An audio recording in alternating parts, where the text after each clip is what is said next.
Okay, so the purpose of this video is going to be to cover the very last part of Objective 4.2. Specifically, we're going to be talking about what is concavity and the concavity test.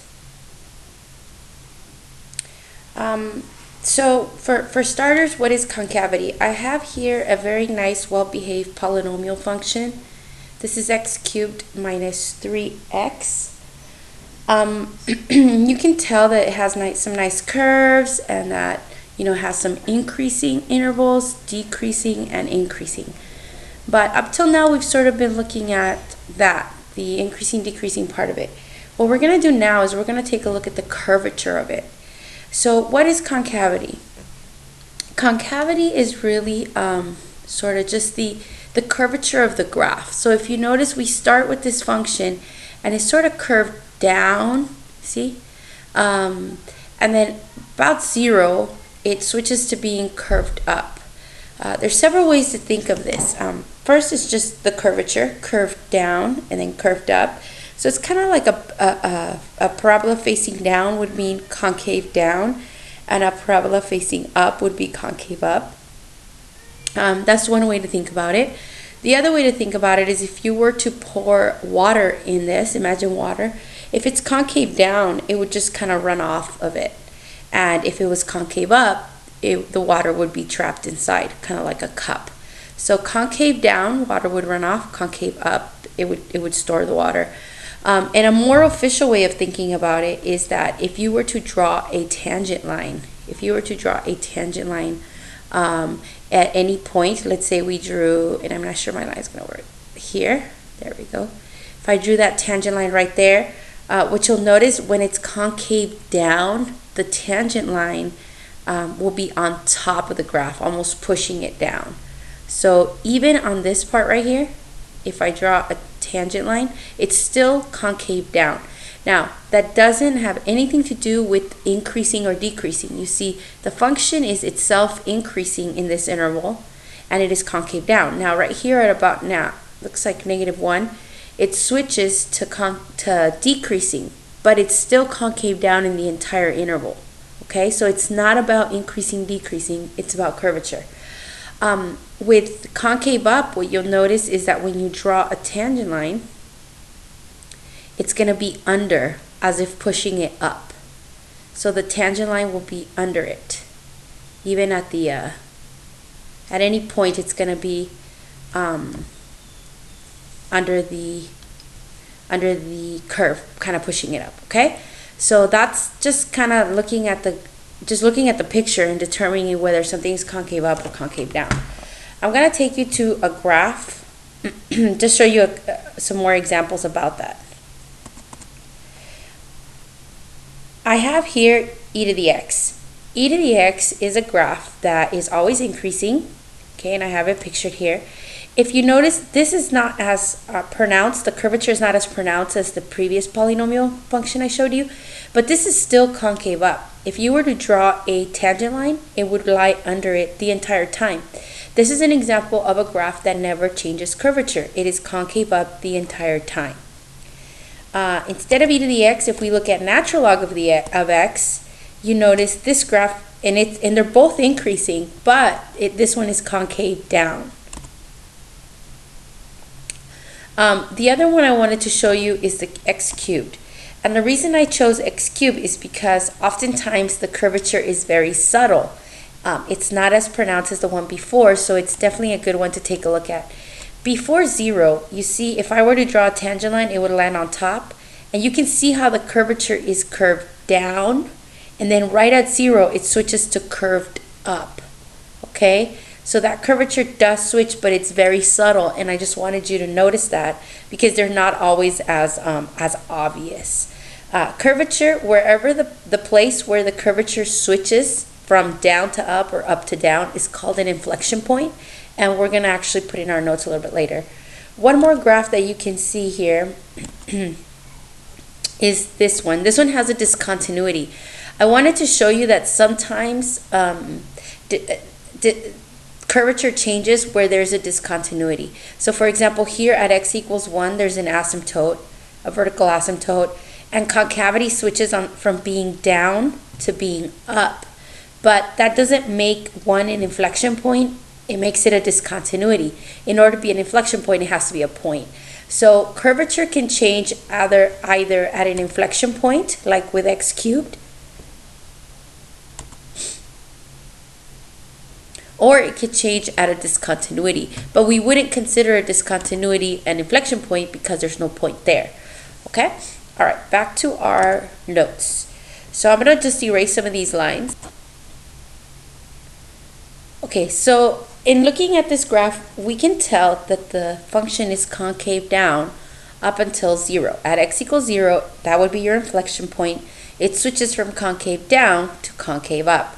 So we're really going to explore now the meaning of concavity algebraically. Here are my x values, and the table starts from negative 2.5 and I go to 2.5.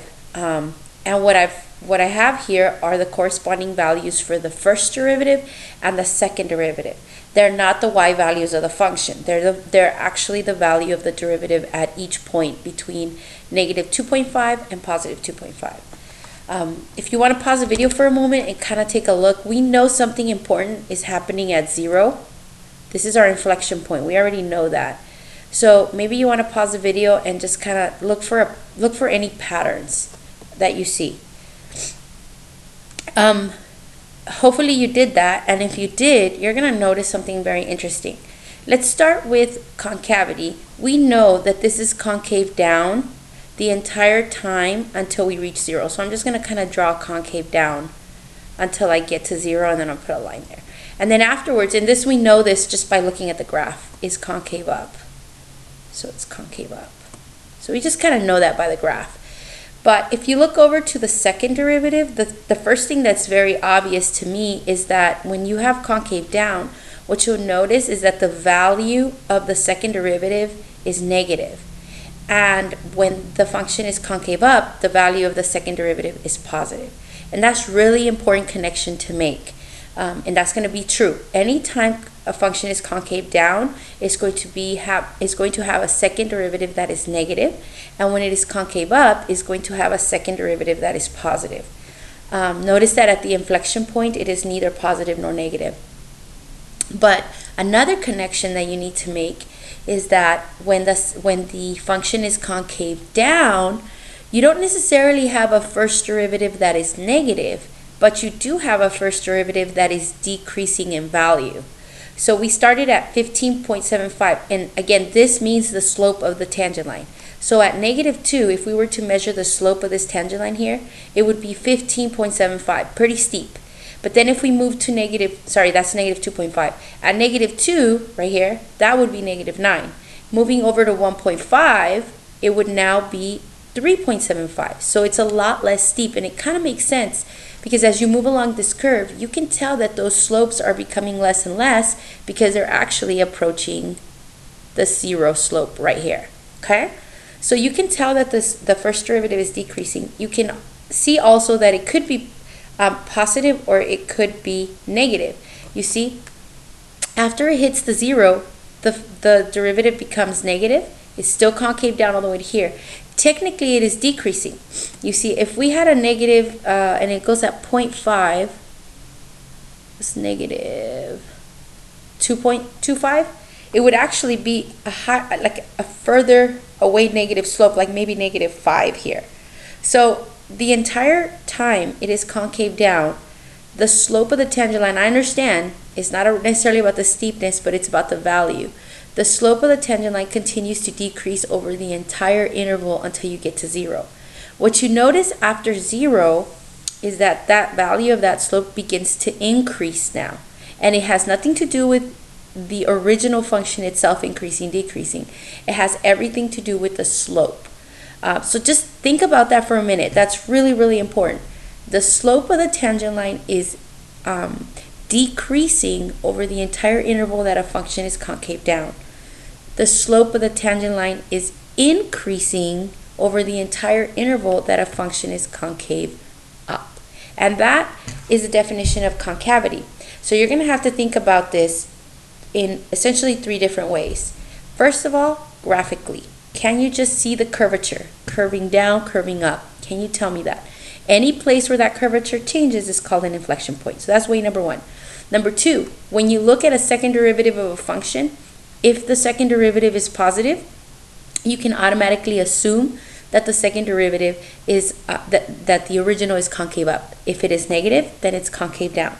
And that's, even if you had no picture, you can automatically assume that. And the third way is by looking at the behavior of the first derivative. If the first derivative is increasing, then you have concave up. If this first derivative is decreasing, then it is concave down. And I want to show you just a little bit of what that would look like graphically, because that's the next objective is going to focus on that. If you notice here, we have concave down. Okay, I'm going to match that to the second derivative first. And I went ahead and graphed the second derivative for you right here. And you can compute it. The second derivative, the first derivative would be 3x squared minus 3, which is a parabola. I can write that, one moment. So I can write that here.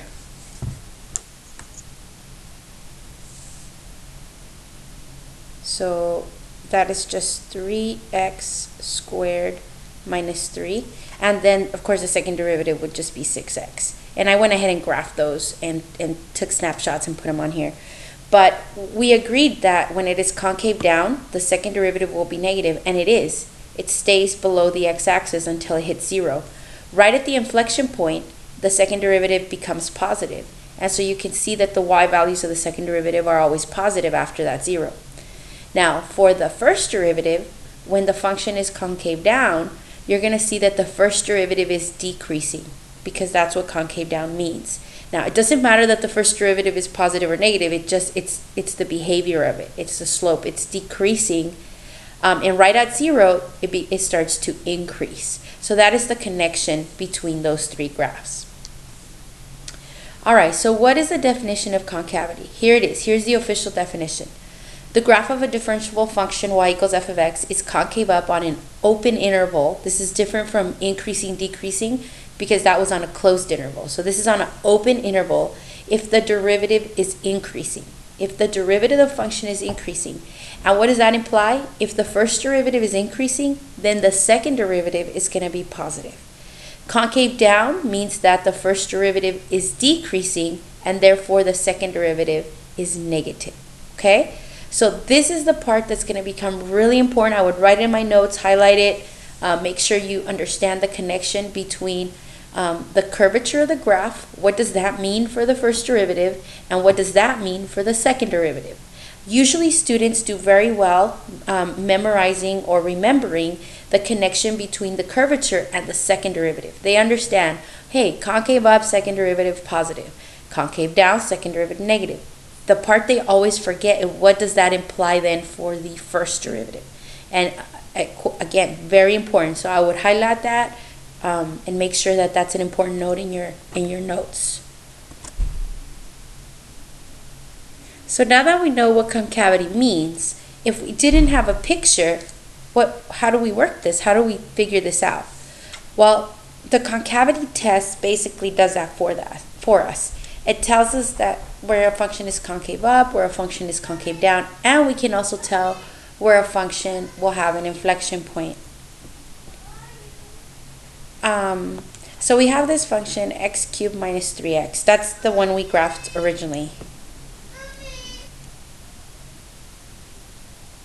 Okay, so the concavity test is going to help us do that. We're going to go ahead and do this algebraically. This is a function we had before. We're going to find the inflection points, and to do that, you got to find the second derivative. The first derivative, of course, is 3x squared minus 3. And then we're going to go find the second derivative, which is 6x. This one's pretty basic. We're going to go ahead and set this one equal to 0 or undefined. In this case, just 0. There's no undefined. So x is going to equal 0. This is not necessarily an inflection point. It's a possible inflection point. Remember, in order for it to actually be an inflection point, it's got to have the concavity change. So what we're going to do is we're going to put it on our chart, and we're going to label that chart F double prime and F. I'm going to put my inflection point 0, being really careful, I'm going to pick some test points around that, and I'm going to plug them into the second derivative, not the first, not the original function. So I might pick -1, and I'm not going to put -1 here because it's going to give me the impression that I might have more possible IPs, which I don't.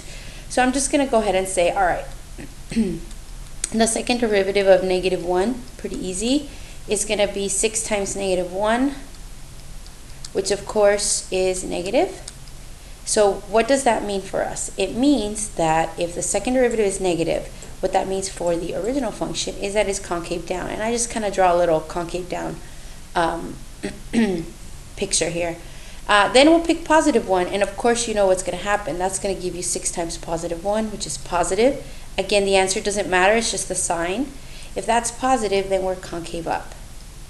Because we had a switch in sign of the second derivative, that implies that the concavity has switched at 0, making this officially an inflection point.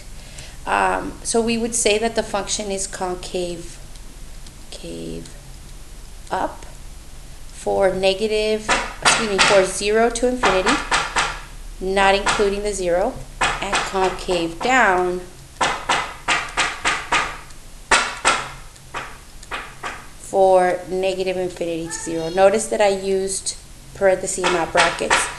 That's really important. Now, if you wanted to know the inflection points, the coordinates, we already have the x, that would be 0, and we're going to actually have to refer to the original graph to find the other inflection, the y value of the inflection point.